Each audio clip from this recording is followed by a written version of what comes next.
이 시간 우리 주신 하나님의 말씀은 신명기 4장 44절에서 49절 말씀, 신명기 4장 44절에서 49절 말씀, 구약성경 269면에 있는 말씀이 되겠습니다. 신명기 4장 44절로 49절 말씀, 우리 한 절씩 교독하신 후에 마지막 49절 말씀은 한 목소리를 합독하도록 하겠습니다. 제가 먼저 44절 말씀 읽도록 하겠습니다. 모세가 이스라엘 자손에게 선포한 율법은 이러하니라. 이스라엘 자손이 애굽에서 나온 후에 모세가 정언과 규례와 법도를 선포하였으니 요단 동쪽 벳부엘 맞은편 골짜기에서 그리하였더라. 이 땅은 헤스본에 사는 아모리 족속의 왕 시온에게 속하였더니 모세와 이스라엘 자손이 애굽에서 나온 후에 그를 쳐서 멸하고 그 땅을 기업으로 얻었고 또 바산왕 옥의 땅 그 두 사람은 아모리 족속의 왕으로서 요단 이쪽 해 도는 쪽에 살았으며 그 얻은 땅은 아르논 골짜기 가장자리의 아로엘에서부터 시온산 곧 헤르몬 산까지요. 요단 이쪽 곧 그 동쪽 온 아르바니 바이피스가 기스가레 아라바의 바다까지이니라. 아멘. 할렐루야. 네오드 베너시 살아있는 주의 말씀을 사모함으로 말미암아 이렇게 우리가 하루의 시작을 말씀과 기도하는 것을 주께서 기쁘게 여기시사 한번 고백해 보시겠습니다. 나의 삶 가운데 모든 의미를 인정해 주십니다. 바로 그렇습니다. 우리의 삶 가운데 모든 의미가 있고 그 의미를 우리에게 인정해 주시사 우리를 어떠한 방향으로든 당신의 뜻하신 가운데 인도하신 하나님, 그 하나님을 믿는 믿음으로 말미암아 이렇게 나오신 우리 모든 성도님들을 주님을 환영하고 축복합니다. 자, 방금 말씀드린 것이 어떻게 이해가 잘 되셨습니까? 좀 어려울 수 있겠죠. 그냥 좀 더 쉽게 한번 우리 고백해 보시겠습니다. 나의 연단도, 나의 유익도 다 이유가 있습니다. 그렇습니다. 나의 연단도 나의 유익도 다 이유가 있다라는 것이죠. 그 가운데 어떤 거는 우리가 하나님의 징계가 있어요. 하나님 우리에게 회개를 촉구하는 상황이나 말씀이 주어질 수도 있습니다. 근데 이것이 주어진 것이 은혜라는 거예요. 우리 한번 더 고백하시겠습니다. 말씀이 주어진 것이 은혜입니다. 예, 제가 얼마 전에 이렇게 잠깐 우리 성도님과 대화 나눈 가운데 굉장히 감사한 간증 하나 들은 것이 있어요. 그 간증이 무엇이냐면 말씀이 주어진 것이 은혜인 것이 무엇인지를 깨달았다는 거예요. 그것이 얼마나 큰 은혜인지 깨달았다는 거예요. 그래서 어떻게 해서 알게 되었습니까? 라고 했을 때 같은 말씀을 주셨는데 이 말씀이 뭔 말씀인지 이해를 하겠다는 겁니다.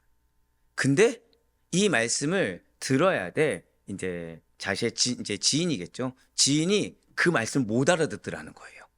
그 말씀 못 알아듣더라는 거예요. 이걸 왜 못 알아듣지?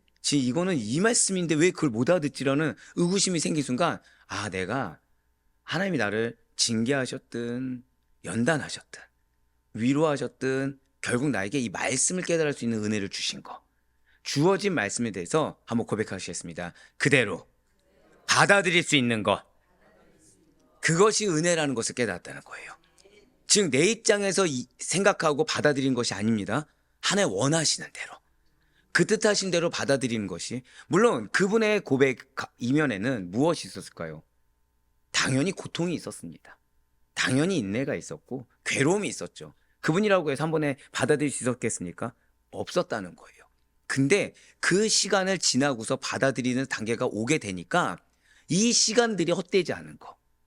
결국 지금 분명히 동일하게 시작을 했는데 신앙의 갭이라는 걸 느끼게 됐다는 거예요.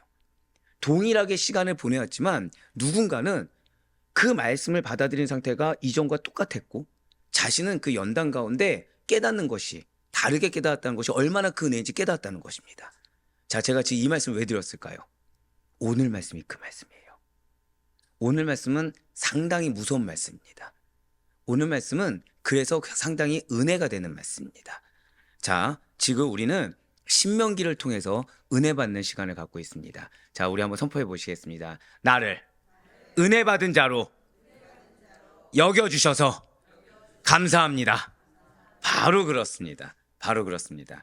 자, 지금 신명기는 모세오경의 마지막 책이며 총 34장으로 이루어지고 있다고 말씀을 드렸어요. 자, 그 가운데 1장부터 30장까지는 모세의 고별설교라고 말씀드리면서 고별설교가 1부부터 3부까지 나누어서 볼 수 있다고 이미 말씀을 드렸습니다. 자, 어제까지가 1부가 마지막이었죠. 그리고 오늘 본문의 첫 번째 구절인 신명기 4장 44절부터 신명기 26장까지가 제2부 고별설교에 해당한다는 것입니다. 그렇습니다. 무려 22장에 걸친 긴 설교예요. 지금 모세는, 자, 오늘 좀 잘 들으셔야 될 거예요. 1부 고별설교를 시작할 때 머릿말 부분에서 고별설교를 시행한 사람이 모세이고 설교를 행한 장소가 요단강 동편 모압 평지이며 출애굽 40년 11월 1일에 설교가 진행되었다라는 구체적인 내용을 표기했었습니다. 그리고 지금 2부 고별 설교에서도 거의 흡사한 내용이 기록되어 있다는 거예요. 그래서 우리가 신명기 1장을 처음 시작한 4월 7일자 새벽 설교를 다시 한 번 더 같이 들으시면서 오늘 본문을 이해하시면 조금 더 수월하실 것입니다. 무슨 말씀일까요? 그때는 그런가 보다, 사실 잘 이해가 안 되고 넘어갔다고 하더라도 지금 다시 이렇게 오늘 말씀과 같이 병행해서 듣고 보시면 이게 그 얘기였겠구나 라고 조금 더 깊이 이해하실 수가 있다라는 거죠. 모세의 고별 설교 일부의 머릿말인 신명기 1장 1절부터 5절까지와 자, 지금 오늘 2부의 머릿말이 되고 있는 오늘 본문 4장 44절부터 49절까지의 본문을 같이 비교해서 읽으시면 보다 더 은혜가 되신다는 것입니다. 그렇습니다. 오늘 본문인 신명기 4장 44절부터 49절까지의 말씀은 모세의 제2부 고별설교 제2부의 도입부이자 머릿말이 됩니다. 자, 제가 지금 목이 좀 쉬어 있잖아요. 이런 날은 기도를 좀 뜨겁게 해서 체력이 좀 많이 소진된 날입니다. 좀 죄송하지만 아직까지 한 끼 이상을 제대로 못 먹고 있어요. 한 끼도 이제 반 끼 정도 먹고 있거든요. 근데 지금 이렇게 서론에서 힘을 주고 있습니까? 힘을 빼고 있습니까? 너무 중요해요. 진짜 여러분 너무 중요합니다. 자, 혹시 어제 나는 말씀에 집중하기 힘든 일이 있었다, 또는 나는 어제 유난히 늦게 잤다, 그래도 오늘 집중하셔야 돼요. 왜냐면 오늘 말씀 가운데 왜 제가 이렇게 강조해서 말씀 가운데 왜 여러분들의 집중도를 이렇게 주목하는지를 깨닫게 되실 것입니다. 자, 먼저 신명기 4장 44절 말씀 먼저 보도록 하실게요. 모세가 이스라엘 자손에게 선포한 율법은 이러하니라. 아멘. 자, 여러분들 좀 어려운 질문 드려볼게요. 신명기를 기록한 자가 누구입니까? 근데 지금 뭐라고 하고 있어요? 아니죠. 지금 이렇게 얘기하고 있는 거예요. 제가 예를 들어서 제가 이번에 쓴 거듭난 책, 만물을 새롭게 책에다가 서론 이렇게 쓰는 거죠. 동현이가 이 책을 기록하였다. 어떻게 들으십니까? 좀 뭔가 이상하지 않습니까? 자, 신명기를 기록한 자가 모세 자신임에도 불구하고 지금 자신의 이름을 3인칭으로 마치 남이 쓴 것처럼 소개하고 있다는 것입니다. 그것은 이 구절이, 우리 한번 고백하실게요. 객관성. 이게 중요해요. 즉 제2부 고별설교의 공식적인 머릿말로서 객관성을 부여하고자 하는 목적이 있기 때문인 것입니다. 자, 머릿말에 무엇을 부여하기 원했다고요? 객관성이에요. 그러니까 하나님께서 지금 말씀을 선포하게 하셨습니다. 믿으십니까?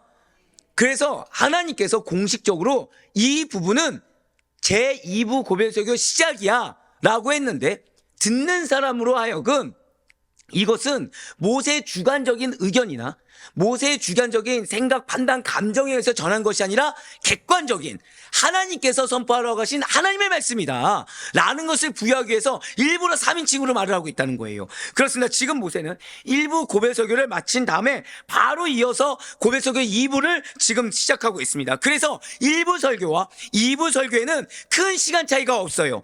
출애굽을 통해서 모세가 이끌고 있던 이스라엘 백성들은 40년 동안 광야를 방황했어야만 됐습니다. 그리고 이제 가나안이 마주 보이는 모압 평지에서 모세의 설교를 지금 듣고 있는 상황이에요. 출애굽 1세대 살아있습니까? 다 죽었습니까?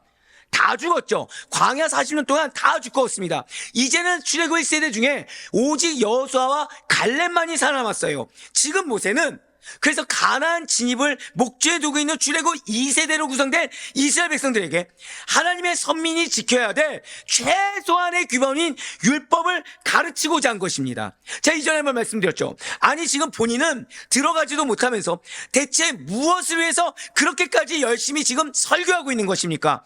비록 자신은 이 가나안 땅에 입성하지는 못하지만 출애굽 2세대 이스라엘 백성들만큼은 오직 하나님만을 제대로 온전히 섬기도록 하기 위해서 일부 설교에서는 지난 40년간의 광야의 여정을 회고하며 과거의 교훈을 통한 미래의 준비, 고백하실까요? 미래의 준비를 도왔다고 한다면, 자, 과거의 회고를 통해서 무엇을 해야 된다고요? 여러분들, 과거는 그리워하는 것이 아닙니다. 과거는 미래의 준비를 위한 발돋움입니다. 지금 모세가 신명기 일부 고별설을 통해서 그걸 이야기한 거예요. 그러니까 우리가 내가 이전에 어떻게 살았다, 이거 굉장히 어리석은 거죠. 하나님 그 순간에 감사를 주신 것은 미래의 준비 단계인 거지 그때에 도취돼서 그때의 늪에 빠져 살라는 것이 아니라는 거예요. 자, 이제 2부 설교에서는 시내산에서 받은 율법을 종합적으로 정리하고 고백하실게요. 재해석, 이게 중요해요. 산성도님들, 여러분들에게 사명이 있습니다. 믿으십니까? 근데 저는 단원에서 하나 말씀드리고 싶은 것이 있어요. 여러분들이 어쩌면 아델포이 시작 전에 받았던 사명이 있을 수도 있습니다. 전에 받았던 사명과 지금 이 2년간에 받은 사명이 같을까요, 다를까요? 다릅니다. 달라요. 이거는 명확하게 말씀드릴 수 있어요. 그거는 오늘 말씀을 통해서도 알 수 있습니다. 여러분들이 보셨을 때 지금 출애굽 2세대들의 지금 비전은 무엇입니까? 가나안 정복이죠. 그럼 1세대들도 가나안 정복이었습니까? 아니었습니까? 동일한 가나안 정복 같지만 다르다는 거예요. 신명기가 중요한 이유는 그것입니다. 내가 과거에 받았던 사명이 있을 수가 있습니다. 근데 그 사명이 궁극적인 기업이 아닌 이상은 이미 이 사명은 하나님께서 그때마다 주어지는 사명이 다르다는 거예요. 즉 장기적인 관점에 사명이 있을 수는 있습니다. 하지만 이 장기적인 관점의 사명은 중간중간에 어떠한 과정을 거치지 않으면 안 되는 사명입니다.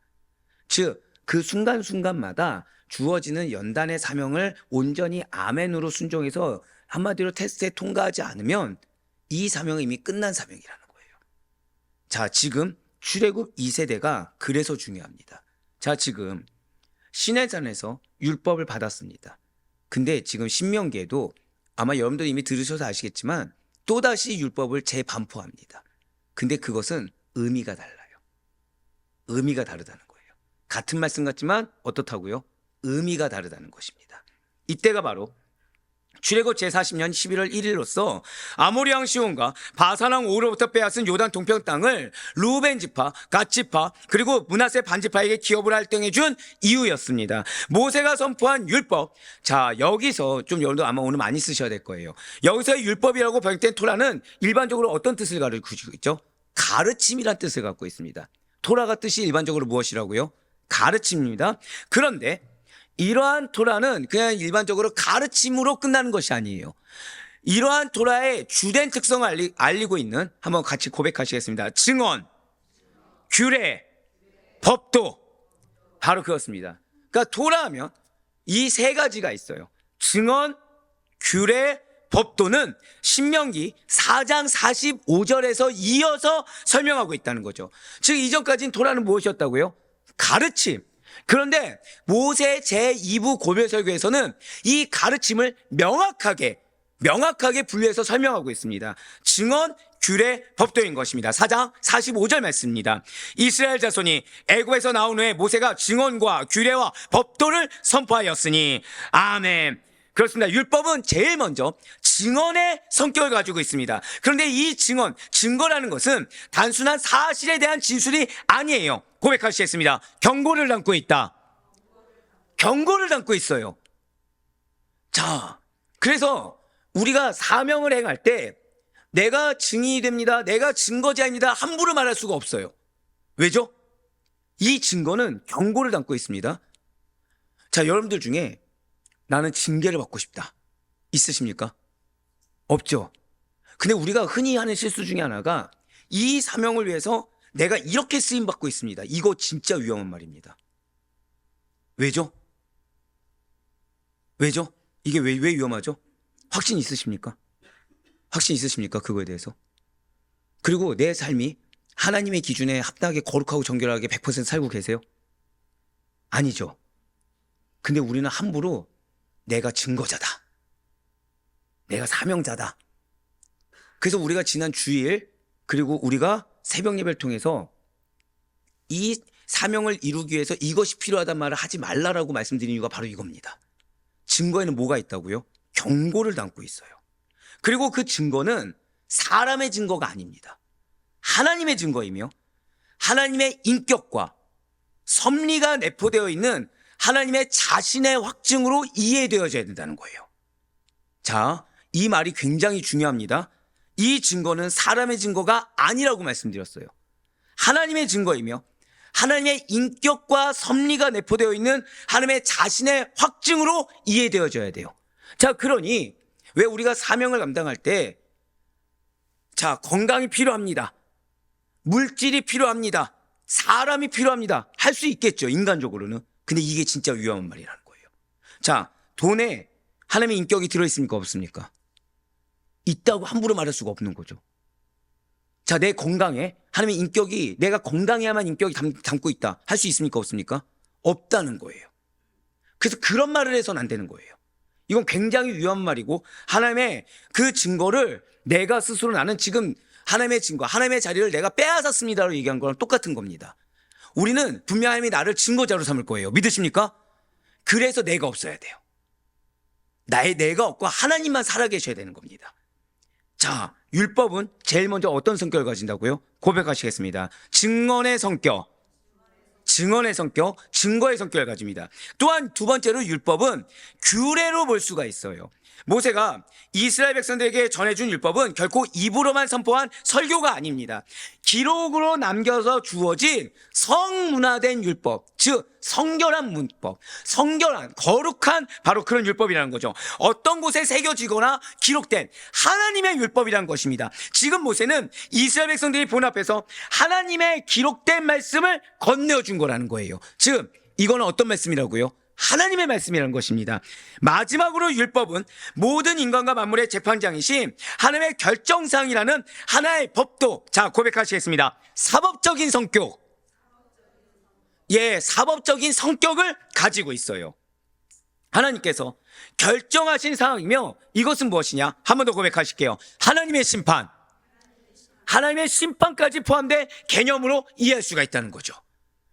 자, 그러니 토라는 그냥 인간을 가르치기 위한 용도, 이 정도가 아닌 것입니다. 굉장히 엄중하죠.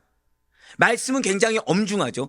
그래서 우리의 입술, 우리의 행동을 제어할 수밖에 없습니다. 왜 아까 그 말씀을 허락한 거에 대해서 감사하다고 한 성도님의 고백을 왜 했는지 아시겠죠? 자, 그러니 그분께서는 그 말씀을 내가 함부로 내가 이럴 것이다 저럴 것이다 얘기를 못 하시는 거예요. 징계의 말씀에 대해서 항변도 못 하시는 겁니다. 내가 왜라고. 왜?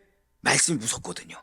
근데 이 무서운 말씀에도 허락된 것이 감사하다는 것을 이제 뒤에 말씀에서 나오게 돼요. 자, 이와 같은 율법 언제 받았습니까? 자, 다시 한 번 더 45절 말씀 보여주시길 바라요. 이스라엘 자손이 애굽에서 나온 후에.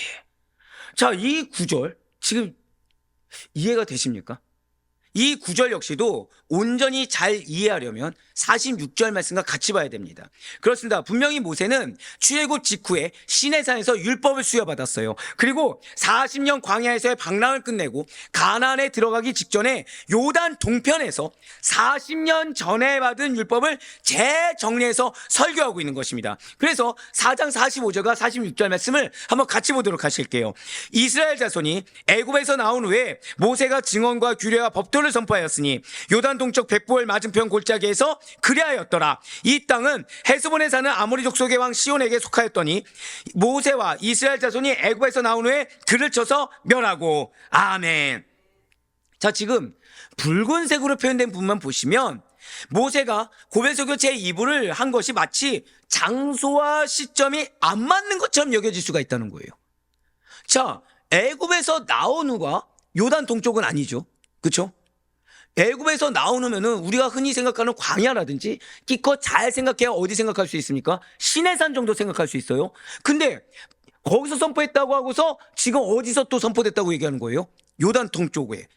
그렇기 때문에 지금 붉은색으로 표현된 이스라엘 자손이 애굽에서 나온 후에는 고백하시겠습니다. 이중적인 의미. 이건 이중적인 의미가 포괄되고 있습니다. 그냥 그러려니 하고 넘어갈 수 있는 것이 아니라 여기에는 이중적인 의미가 포괄되고 있어요. 1차적으로는 바로 이스라엘 백성들이 시내산에서 율법을 받은 때를 가리키는 것이 맞습니다. 그런데 이어지는 46절 시작 부분에서 요단 동편 벳부엘 맞은편 골짜기에서 선포된 말씀이라는 것을 연관지어서 이해하게 되면 이스라엘 자손이 애굽에서 나온 후에 라고 45절에서 말한 것은 실제로 이스라엘 백성들에게 이부 고별설교가 선포된 역사적인 시기를 가리키고 있다는 거예요. 즉 이것은 무엇이냐 고백하시겠습니다. 40년이 지난 후에, 애굽에서 나온 몇 년 후요? 40년이 지난 후 모압 평지에 도착한 시기를 의미하고 있다는 거예요. 이것을 정리해 보면 45절에 이스라엘 자손이 애굽에서 나온 후에라는 것은 과거 시내산에서 율법이 선포한 것과 더불어서, 자, 이거를 왜 이렇게 이해되는지 뒤에서 아십니다. 즉 여기는 무엇을 담고 있다고요? 1차적으로는 시내산에서 율법을 받았을 때, 더불어서 현재 모압 평지에서 율법을 선포하는 것을 같이 포괄하는 의미라는 것입니다. 자, 여러분들에게는 기업이 있습니다. 자, 이거 맨 처음에 선포 언제 되었죠? 네? 처음부터 선포되었죠. 그러니까 제가 여러분들한테 선포했을 때 여러분들에게 기업이 있습니다. 이거는 두 가지 의미가 갖고 있죠. 첫 번째, 동함에서 선포됐을 때. 자, 그런데 이것이 광명에 와서 그 기업의 의미가 달라졌습니까? 똑같습니까? 달라졌죠, 여러분들. 보다 더 구체화되어지고, 방금 뭐라고 말씀드렸습니까? 보다 더 구체화되어지고, 그리고 보다 더 확실시되어졌습니다. 자, 이제 좀 이해가 되시겠죠? 왜 동함에서 우리가 새벽을 출애굽으로 했는지, 그리고 왜 광명에 와서 지금 새벽을, 광명에 와서 지금 2년차 접어들면서 신명기를 하는지 이제 이해가 되시죠? 똑같은 의미예요. 즉 출애굽에서 지금, 그러면 제가 만약에 여러분들한테 우리가 개척한 후에 라고 했을 때, 그러면 그 시점은 이중적인 의미를 담고 있다는 것입니다. 여러분들의 기업의 선포를 동함에서 했을 때와, 그리고 지금 여러분들의 기업에 확실시를 두고서 선포했을 때 그 이중적 의미를 같이 담고 있다는 거예요. 예, 그런 의미에서 모압 평지에서 모세가 선포한 지금 신명기의 말씀은 과거에 하나님께서 말씀하신 적이 전혀 없는 새로운 언약이 아니라는 것입니다. 40년 전 시내산에서 받은 언약을 한번 고백하시겠습니다. 갱신한다. 예, 다시 갱신한다는 의미가 있죠. 즉, 옛 언약의 갱신이라는 사실인 것입니다. 자, 이제 이해가 되셨죠? 이전에 받은 사명을 그대로 유지해서는 안 된다는 의미가 바로 이거예요. 바뀌어야 됩니다. 바뀌어야 돼요. 근데 내가 옛 받은 사명을 가지고 난 지금까지 가지고 왔다? 이거는 내가 스스로 나는 1세대와 지금 동일한 고집을 부리고 있습니다랑 똑같습니다. 지금. 신명기에서 모세는 출애굽 2세대에게 과거의 언약을 새롭게 해석해서 들려줍니다. 즉 과거의 언약이 선포된 것은 맞아요. 하지만 2세대에게 적용은 다릅니다. 하나님과의 언약을 갱신하도록 촉구했어요. 방금 뭐라 말씀드렸죠? 갱신하도록. 자, 누가 갱신해야 되는 것입니까? 고백하실까요? 내가. 여러분들이에요. 그러니까 선포는 제가 할 수 있습니다. 근데 누가 받고 결단해야 되는 거죠? 여러분들이 받고 결단해야 됩니다. 근데 여기에서 광야 세월이나 애굽 세월의 모습이 나오면 될까 안 될까요? 안 된다는 거예요. 안 된다는 겁니다. 아예 버려야 된다는 거죠. 아예 버려야 된다는 거죠. 제가 그래서 지금 우리 성도님들 얘기를 곧잘 하는 것 중에 하나가 결단하고 가지치기 하겠다는 얘기도 해드렸고, 그리고 이것이 이전에 이분이 말씀에 대해서 아까도 말씀드렸던 것처럼 이것을 이해를 못했다가 선포된 것만 해도 내가 은혜란 걸 받아들였다는 변화. 자, 두 가지 지금 말씀드렸죠. 한번 고백하시겠습니다. 결단과 변화. 네, 그거를 왜 말씀드렸을까요? 그게 바로 하나님과의 언약을 갱신하도록 촉구하고자 하는 모세의 그 니즈에 화답하는 겁니다. 그러니까 내가 쓰던 표현, 내가 쓰던 익숙해진 습관, 이것을 나오는 것이 회개거리가 돼야 되는 거예요. 이것을 끊어야 되는 거죠. 왜? 새술은 새부대. 새롭게 언약을 지금 하나님께서는 갱신하길 원하시는데 갱신하기 위해서는 새롭게 바뀐 모습으로 서 있어야 되는 것입니다. 오늘날 그리스도인에게 마찬가지라는 거죠. 여러분들, 신앙이라는 것은 단 한 번의 결단으로 끝나는 것이 아닙니다. 신앙이라는 것은 옛것, 썩어 없어져, 그러니까 고인물이 돼버린 것을 붙잡고 있는 것이 신앙이 결코 아닙니다. 반복적이고도 의식적인, 한 번 더 고백하시겠습니다. 반복적이고도 의식적인, 내가 의식하고 있어야 된다는 거죠. 자기 점검과 회개, 그리고 하나님의 뜻에 대한 재헌신이 늘 항상 필요함을 가르치고 있는 것이 신앙이라는 거예요. 그러니까 늘 항상 매번 새롭게 갱신돼야 됩니다. 늘 항상 매번 새롭게 거듭나야 되고 늘 항상 매번 새롭게 나아가야 되는 것이지, 이전 거 붙잡고 고인물처럼 나아가는 거, 이거는 내가 은혜를 못 받고 나는 지금 받을 준비가 안 돼 있습니다. 아니, 나는 지금 심판받을 준비가 돼 있습니다라고 고백한 거와 동의하다는 거죠. 자, 제가 사명에 대해서 왜 말씀드렸겠습니까? 많은 분들이 그 사명의 무서움에 대해서 깨닫고 있지 못하기 때문에. 근데 오늘만 봐도 이 율법에 대해서 무슨 성격이 있다고 첫 번째 나와요?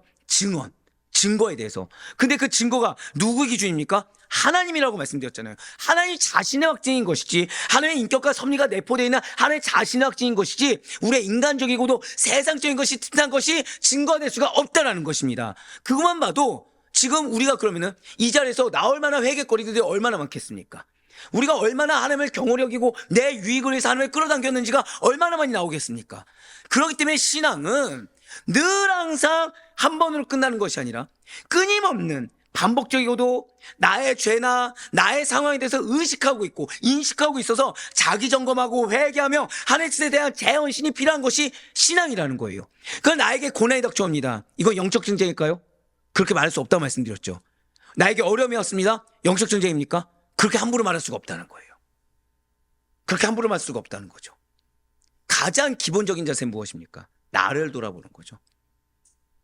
지금 내가 어떤 부분이 죄악된지, 이것 따지지 않고 내가 지금 뭔가 어렵고 힘들다, 그래서 이건 영적 전쟁이냐고 말하는 것 자체가, 나 지금 옛것 붙잡고 있구나, 나 지금 내가 중요하구나. 신앙의 본질은 바로 이러한, 고백하시겠습니다. 언약관계의 지속적 갱신, 이게 정말 중요해요. 그러니까 여러분들이 말씀을 늘 항상 먹으면서 변화되지 않는다, 말씀을 늘 항상 먹으면서, 죄송하지만 이미 하나님께서 말씀하셨죠. 여러분들 표현까지 은혜로워야 된다고. 이게 무슨 뜻인지 아십니까? 여러분들 표현이 바뀌어야 된다는 거예요. 나오는 언행이 바뀌어야 된다는 겁니다. 삶이 바뀌어야 된다는 거예요. 근데 이전에 내가 쓰던 익숙했던 표현들, 익숙했던 말들, 익숙했던 표정들, 이것이 그냥 나온다? 이거는 변화되지 않았던 증거입니다. 죄송하지만. 제일 안타까울 때가 그거예요. 사실 저는 이제 여러분들과 대화를 하잖아요. 여러분들과 오래 알고 지냈잖아요. 그러다 보면 여러분들 그 사람마다 익숙한 표현들이 있습니다. 나오는 표현들이 있어요. 근데 그것이 영적이고 신앙적이면 좋은데 신앙적이고 영적인 것처럼 나오는 표현들이 있습니다. 이 굉장히 위험하죠. 근데 그것이 그대로 나왔어요. 그러면 지금 위험도를 계속 갖고 온 겁니까? 변화된 겁니까? 갖고 오고 있는 거죠. 이때는 제가 이제 잠을 못 자는 거예요. 이때는 회개가 계속 나오는 거죠. 여러분들 변화되셔야 돼요. 여러분들이 지금 하고 있는 표현이나 내 삶의 행태가 바뀌었는지 안 바뀌었는지 이것부터 따져보셔야 됩니다. 신앙이 그래요. 지속적인 갱신입니다. 매일같이 지금 약속을 내가 갱신해 가면서 저 약속의 대로 나아가고 있는지, 아니면 그냥 현실적으로 뭔가 발전하면 나아가고 현실적으로 멈춰 있으면 나아가지 못했다고 내가 지엽적으로 생각하고 있는 건 아닌지.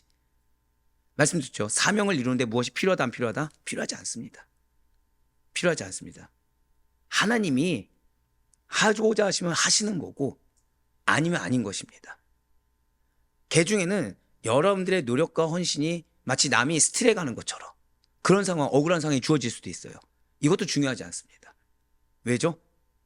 하나님이 아시면 되는 거기 때문에. 근데 여러분들이 욕심이 생길 수가 있어요. 욕심이 생길 수가 있어요. 그러니까 누군가가 막 열심히 합니다. 누군가 열심히 합니다. 거기에 내가 숟가락을 얹고 싶든지 내가 거기에 편승해서 나의 유익으로 삼고 싶은 욕심이 들 때가 있어요. 그때가 위험한 때예요. 그때 이거를 분별하셔야 됩니다. 왜죠? 하나님은 도둑질하는 자를 제일 싫어하시거든요. 약속을 갱신하지 않잖아요. 그럼 우리는 내가 하는 행동과 언행이 무엇인지 잘못인지 모른 채 행해버릴 거예요. 하지만 그래서는 안 되는 것입니다. 지금 이스라엘 백성들 1세대들은 사실은 도둑과 같았습니다. 그들이 순종했습니까? 불순종했습니까? 근데 유익은 누가 받죠? 그들이 받어요. 누구의 헌신으로? 모세의 헌신으로. 지금 모세는 너희들은 그러면 안 된다라고 한 번 더 고백하실까요? 2세대들의 변화된 모습, 그거를 지금 촉구하고 있는 거예요. 이러한 신명기의 언약갱신은 이걸로 끝나지 않습니다. 신약에서 예수 그리스도의 새 언약으로 완성되게 돼요. 신명기에서 모세는 율법의 순종을 촉구하며 율법의 순종 여부에 따라 축복과 저주의 갈림길에 있다라는 사실을 강조하고 있습니다. 그리고 옛 언약의 갱신이 완성된 예수 그리스도의 새 언약에서 더 주안점을 두는 부분은 예수님의 희생을 믿는 믿음과 성령을 통해 마음에 새겨진 하나님의 법, 즉 고백하시겠습니다. 내면의 변화, 자발적인 순종, 여기에 있다라는 거예요. 자, 왜 변화가 중요한지 아시겠죠? 왜 표현이 중요한지 아시겠죠? 마음에 있는 것이 뭐로 나옵니까? 입으로 나오게 되거든요. 마음에 있는 것이 행동으로 나오게 되거든요. 근데 예수님께서는 새 언약 가운데 주안점을 뭐로 두고 있다고요? 내면의 변화와 자발적인 순종입니다. 그러니까 우리의 삶의 열매를 보세요. 근데 이 열매가 내면의 변화에서 나온 열매인지 자발적인 순종에서 나온 열매인지 아까 앞서 말씀드린 것처럼 남의 것으로 내 것을 취한 열매인지를 보신다는 거예요. 그래서 1세대는 들어가지 못했습니다. 하지만 2세대는 그러면 안 되기 때문에. 왜죠? 그렇게 되면 2세대들이 누려야 될 분깃을 누구에게 뺏기게 됩니까? 우상에게 뺏기고 사단에게 뺏기고 결국 자기들 분깃까지도 포로로 잡혀갔습니까? 안 갔습니까? 그렇게 되기 때문에. 한 번 더 고백하실까요? 내면의 변화와 자발적인 순종. 그렇습니다. 믿으면 복을 주겠지만 안 믿으면 망할 줄 알아라고 으름장을 놓는 거. 그러니까 순종하면 축복, 불순종하면 무조건 저주라고 천편일률적으로 말하는 것이 성경이 결코 아니에요. 오히려 예수님의 사랑을 깊이 깨닫고 자발적으로 믿음의 순종을 보인 대로 나아가기를, 그래서 정말 내면의 변화로 말미암아 염내 삶이 변화되기를 성경은 우리에게 요구하고 있다는 거죠. 더불어서 여러분과 제가 보고 있고 듣고 있는 말씀은 어떠한 뿌리도 없이 그냥 산발적으로 여기저기서 갑자기 튀어나온 말이 결코 아니라는 거예요. 유구한 세월을 지나서 과거 믿음의 선조들이 들었고 마음에 새겼으며 그들의 삶의 실제가 되었던 말씀이 우리가 보고 듣고 믿고 있는 성경이라는 것입니다. 그렇기 때문에 우리가 믿고 있는 하나님의 말씀은 시간과 장소를 초월해서 고백하시겠습니다. 능력이 있습니다. 말씀의 능력이 있다는 사실을 잊지 말아야 돼요. 이거를 놓치면 우리는 자꾸 조급해지고 내가 임의적으로 마치 사울같이 내가 임의적으로 해석하고 임의적으로 움직이려고 한다는 거죠. 그 가운데 46절에 붉은색으로 표현된 부분을 다시 한번 더 보시길 바라요. 요단 동쪽 벳볼 맞은편 골짜기, 이것은 일부 고별설교 때의 장소와 동일합니다. 그렇습니다. 지금 요단 동편이에요. 벳볼이라는 것은 벳 앞에 벳 있지 않습니까? 이게 집을 말합니다. 부올이 뭔지 아십니까? 모압의 신인 바알볼이에요. 즉 벳볼은 바알볼이라는 모압의 우상 신전이 있는 곳으로 굉장히 유명한 곳입니다. 원래는 모압 족속의 땅이죠. 그러나 이스라엘이 정복한 후에는 르우벤 지파의 땅이 되었다는 거예요. 지금 출애굽한 이스라엘 백성들은 가나안에 들어가기 전에 우상의 한복판에서, 예전 우상의 한복판 지역에서 진을 치고 모세의 설교를 지금 듣고 있는 것입니다. 자, 우상이 있는 곳 한복판에서 뭘 듣고 있다고요? 말씀을 들어야 돼요. 여러분들의 삶의 터전에서 제일 중요한 건 말씀입니다. 즉 여러분들이 드러나면 안 돼요. 여러분들 가정에서, 여러분들 직장에서 내가 이렇게 인내하고 내가 이렇게 기도하고 내가 이렇게 헌신해서 이렇게 이루게 해줬다, 이게 도둑질입니다. 이게 하나님의 영광을 도둑질하는 거예요. 있어야 될 건 오직 말씀인 것입니다. 지금 저는 사실 감사한 게 있어요. 이전까지만 해도 나의 이 희생, 나의 고난 이런 것들을 드러내지 말라는 정도였다고 한다면 이제는 그래도 우리가 이 말씀을 허락받을 정도가 되었어요. 근데 지금 무엇이죠? 한번 우리 고백하시겠습니다. 도둑질에서는 안 됩니다. 예, 바로 그거예요. 시간을 도둑질하는 거, 하나님의 영광을 도둑질하는 거, 물질을 도둑질하는 거. 여기까지 그래도 발전한 겁니다, 여러분들. 지금 대신에 발전한 만큼 더 깨어 있어야 된다는 거죠. 그 자리를 뭘로만 채워야 되는 거예요? 말씀이에요. 오직 하나님께 영광인 거예요. 나는 없고 오직 하나님만 드러나야 되는 것입니다. 지금 출애굽한 이스라엘 백성들, 지금 가나안에 들어가기 전에 벳보엘 맞은편에 진을 치고 모세의 설교, 지금 모세의 설교를 듣고 있습니다. 아니 그렇다고 한다면 지금 장소는 같은데 왜 요단 동편이라고 하지 않게 다르게 표현하는 것일까요? 한번 고백하시겠습니다. 강조점이 다릅니다. 맞습니다. 그냥 요단 동편이라고 하지 않고 요단 동편 벳보엘 맞은편 골짜기라고 하는 이유는 강조점이 달라요. 여기는 이스라엘 백성들이 가나안 입성을 앞두고 마지막으로 진을 쳤던 곳이자 모세가 마지막 고별 설교를 행한 장소에 있던 것이 맞습니다. 하지만 궁극적으로는 바로 여기가 모세의 마지막 생애를 장식하는 장소라는 것이죠. 진실로 모세는 바로 이곳 느보산, 즉 비스가산 꼭대기에 올라가 요단강 너머에 있는 가나안 땅을 바라보며 하나님께 마지막 간구했습니다. 근데 들어갈 수 있습니까, 없습니까? 들어가질 못했어요. 모세가 위대한 지도자였던 거 맞죠? 하지만 순종과 불순종의 경계에서 하나님의 뜻에 따라 가나안 땅에 정작 모세는 들어가지 못한 상징적인 장소가 된다는 것입니다. 신명기 34장 5절에서 7절까지 말씀 보도록 하실게요. 이에 여호와의 종 모세가 여호와의 말씀대로 모압 땅에서 죽어, 자 뭐라 또 나와 있어요? 벳보엘 맞은편 모압 땅에 있는 골짜기에 장사되었고 오늘까지 그의 묻힌 곳을 아는 자가 없느니라. 모세가 죽을 때 나이 120세였으나 그의 눈이 흐리지 아니하였고 기력이 쇠하지 아니하였더라. 아멘. 그렇습니다. 저 벳보엘 맞은편 골짜기는 모세가 마지막으로 이스라엘 백성들에게 설교하고 가나안을 바라보며 생을 마감한 곳입니다. 모세의 죽음, 모세의 장례, 그리고 하나님의 뜻에 대한 순종, 끝까지 순종한 모세의 순종이 지었된, 한번 고백하시겠습니다, 성경적 장소. 자, 벳보엘이 뭐라고 말씀드렸어요? 우상 숭배의 근원지인데 지금 모세가 죽음으로 말미암아 끝까지 순종해서 저기서 순종을 지킴으로 말미암아 뭐가 되었다고요? 고백하시겠습니다. 성경적 장소. 여러분들의 사명이 이거예요. 여러분들이 여러분들을 드러내지 말고 자기 부인해야 되는 이유, 내가 죽어야 되는 이유가 그것입니다. 어쩜 여러분들의 가정 곳곳이, 직장 곳곳이 우상 숭배의 온상지일 수 있어요. 여러분들의 자녀가, 여러분들의 배우자가 믿음이라고는 하나도 찾아볼 수 없을 수도 있습니다. 한 번 더 고백하실게요. 나로 인해 성경적 장소로 변화됩니다. 그 사명이 여러분들에 있어요. 자, 근데 이게 되게 무서운 말인 거 아시겠죠? 사명이 여러분들에 있습니다. 근데 여러분들이 죽지 않는 거예요. 계속 내가 드러나는 거예요. 내 의가 드러나는 거예요. 그럼 이것은 계속 뭐가 되는 것입니까? 더 심한 벳볼이 되는 거예요. 그럼 죄가 누구에게 있는 걸까요? 나에게 있는 거예요. 그래서 나를 드러내면 안 되는 겁니다. 그래서 내가 나서도 안 돼요. 억울할 수 있겠죠.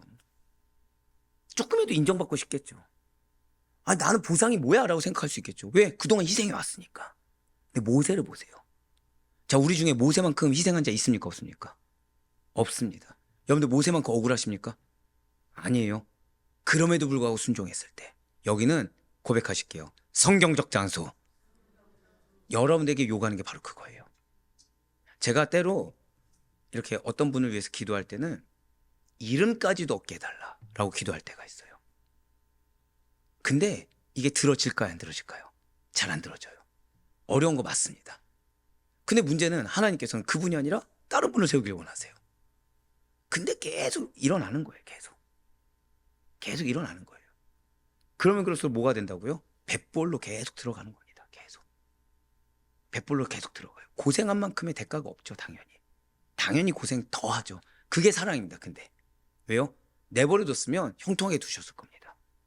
세우고자 할 자가 세워지는 것이 아니라 내가 세움 받고자 그 자리에 내가 올라가거든요. 끝은 무엇이죠? 멸망이죠. 근데 그렇게 하길 원치 않기 때문에 오히려 안 풀리게 하고, 오히려 더 마음 어렵게 하고, 오히려 더 말씀이 쓰게 들리게 하고. 왜요? 백불로 남는 걸 원치 않으셔서 고백하실게요. 나의 삶의 터전은 반드시 성경적 장소가 되어야 합니다. 바로 그거예요. 그걸 잊으시면 안 됩니다. 그래서 요단 동편이라는 간략한 말 대신에 굳이 백불 풀어서 표현한 이유가 바로 그것인 것입니다. 신명기 4장 46절 말씀 다시 한번 더 보실게요. 지금 붉은색으로 표현된 부를 보시면 이스라엘 자손이 애굽에서 나온 후에라고 나와 있습니다. 지금 모세가 앞서 제2부 고별 설교를 하고 있는 시기에 대해서 이스라엘 자손이 애굽에서 나온 후라는 표현을 써서요, 과거 시내산에서 율법을 선포한 때와 40여 년 광야 시절이 지난 모압 평지에서 율법을 선포한 때를 동시에 가리키고 있다라고 말씀드리지 않았습니까? 그런데 놀랍게도 아모리 족속의 땅을 정복한 시점을 말할 때도 동일하게 뭐라고 하고 있어요? 애굽에서 나온 후에라고 이야기하고 있습니다. 왜입니까?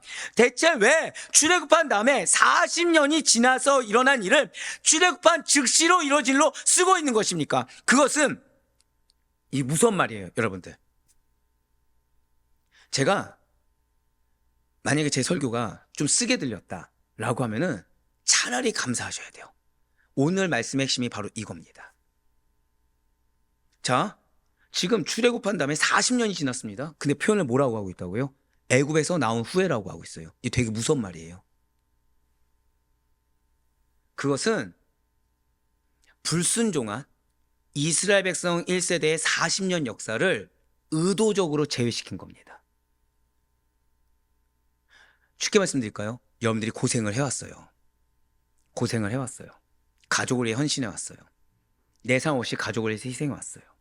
근데 말씀에 순종하기보다는 내 의지대로 이끌어왔어요. 그러면서 나는 어떻게 생각했어요? 나는 희생했다. 사실은 하나님께 감사보다는 불평불만이 많이 나왔어요. 말씀대로 순종하기보다는 내 욕심대로 살아왔어요. 그 세월이 어떻게 됐다고요? 하나님께서 의도적으로 제외시켜버리세요. 무섭지 않습니까? 모세가 설교한 시기는 출애굽 제40년 11월 1일입니다. 이 시기는 아모리 왕 시온과 바산 왕 오로부터 빼앗은 요단 동편 땅을 루벤 지파, 갓 지파 그리고 므낫세 반 지파에게 기업으로 할당해 준 이후였습니다. 자, 사랑하는 지금 이 설교를 듣고 있는 대상이 누구입니까? 1세대입니까? 2세대입니까? 2세대죠. 지금 모세가 전하는 말씀은 죄악으로 죽어간 출애굽 1세대 이스라엘 백성들에게는 허락되지 않은 말씀이에요. 모세는 요단 동편을 차지한 2세대들에게 잘 들으셔야 됩니다.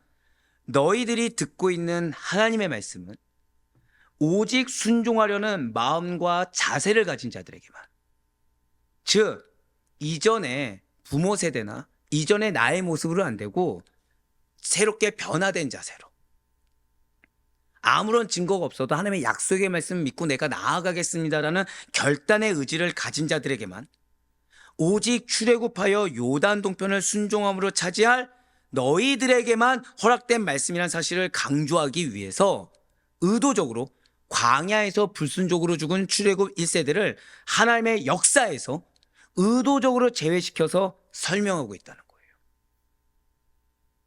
지금 모세는 좀 더 쉽게 말씀드리면 하나님의 말씀은 불순종하는 자들, 도둑질하는 자들, 왜곡하는 자들, 일부만 자기의 유익으로 해서 폄하한 자들에게는 아무런 의미가 없으며 하나님의 언약을 소중히 여기고 이를 지켜나가려는 적극적인 의지를 가진 자에게만 비로소 능력이 있고 비로소 의미가 있다는 것을 알려주고 있는 것입니다. 즉 무엇입니까? 아무리 말씀을 들어도 순종하지 않는 자들, 또는 말씀을 들어도 왜곡해서 듣는 자들, 말씀을 들어도 내 유익 따라가는 자들에게는 어쩌면 그들은 출애굽 1세대 이스라엘 백성일 수도 있다는 거예요. 결국 그러한 자들의 수고와 열심은 지금 인정이 된다는 겁니까? 삭제되고 있다는 겁니까?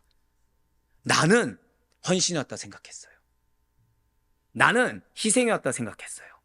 나는 고통의 인내의 인고의 세월을 보냈다 생각했어요. 근데 하나님 뭐라고 하신 거예요? 너의 시기는 내가 모른다예요. 나는 너를 지금 그 고통의 세월을 본 적이 없다고 얘기하는 거예요. 반드시 잊지 마시길 바라요. 지금 모세가 말씀을 전하는 대상에서 죄악으로 죽어간 세대를 의도적으로 제외시키셨듯이 오늘날 하나님께서는 불순종하는 자들, 기껏 말씀을 들었는데 말씀을 왜곡해서 듣거나 도둑질하거나 또는 말씀보다 내가 우선되고 내 의를 드러내는 자들을 그 말씀을 전하는 대상에서 제외시키고 있다는 것입니다. 즉 들어요. 듣는데 임하지 않아요. 즉 들어요. 듣는데 한 귀로 듣고 한 귀로 흘리게 만드는 겁니다. 의미가 없게 만드는 거죠. 듣는 데에서만 그치고 순종하지 않는 자들을 말씀을 전하는 대상에서 제외시킨다라는 것입니다. 말씀의 능력이 임하는 자에게서 제외시킨다는 거예요. 그냥 단순히 말씀을 나는 이 자리에 있으니까 괜찮겠지 이게 아니라 문제는 무엇입니까? 그 시간들 내가 땀 흘리고 수고하고 눈물 흘린 시간들이 다 어떻게 되고 있다는 거예요? 델리되고 있는 거예요 지금. 삭제되고 있는 거예요 지금. 근데 깨닫고 있습니까? 못 깨닫고 있습니까? 전혀 못 깨닫고 있다는 거죠. 하나님의 말씀은 오직 순종하는 자들에게만 비로소 의미가 있으며 그러한 자들의 말로 하나님께서 택하시사 말씀을 전하고자 하시는 그 말씀의 능력을 주길 원하시고 기업을 이루길 원하시며 기업의 산물을 주길 원하시는 구별된 하나님의 참된 백성이라는 것입니다. 그래서 아까 그 분께서 저한테 고백한 것이 하나 있어요. 목사님, 가급적이면 촌철살인을 계속 날려달라. 어떻게든 마음에 부딪힘이라도 있을 수 있게. 우리 세 가족 중에 그 세 가족 중에 한 분이 저한테 그런 인사를 이번 주에 하신 적이 있어요. 눈치 보지 말고 전해주시면 좋겠다. 지금처럼. 깨닫게 해주셔야 된다. 그렇지 않으면 내가 잘하는 줄 알고 착각하고 지낸다. 여러분들, 말씀을 쓰게 들을 수 있는 게 은혜입니다.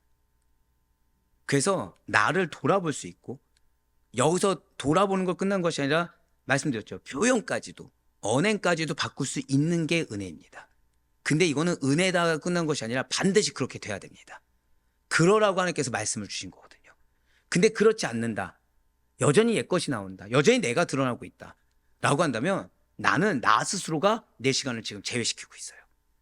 나 스스로가 내 시간을 계속해서 없애버리고 있습니다. 그러니까 헛고생만 하고 있는 거죠. 그러면서 모세는 요단 동편 땅을 차지하게 된 과정을 밝히면서 2부 고별 설교가 행해진 때와 장소에 대한 역사적인 진실성을 확증하고 있습니다. 마지막으로 신명기 4장 46절부터 49절까지의 말씀을 한번 여러분들 천천히 보시길 바라요. 이 네 구절은 모세의 고별 설교가 허구의 이야기가 아니다라는 것을 입증하는 역할을 하고 있습니다. 자, 지금 보시면 성경 지명이 계속해서 나오고 있어요. 보통 성경에서 나온 지명들은 계속해서 그냥 다음 장도 넘겨주셔도 돼요.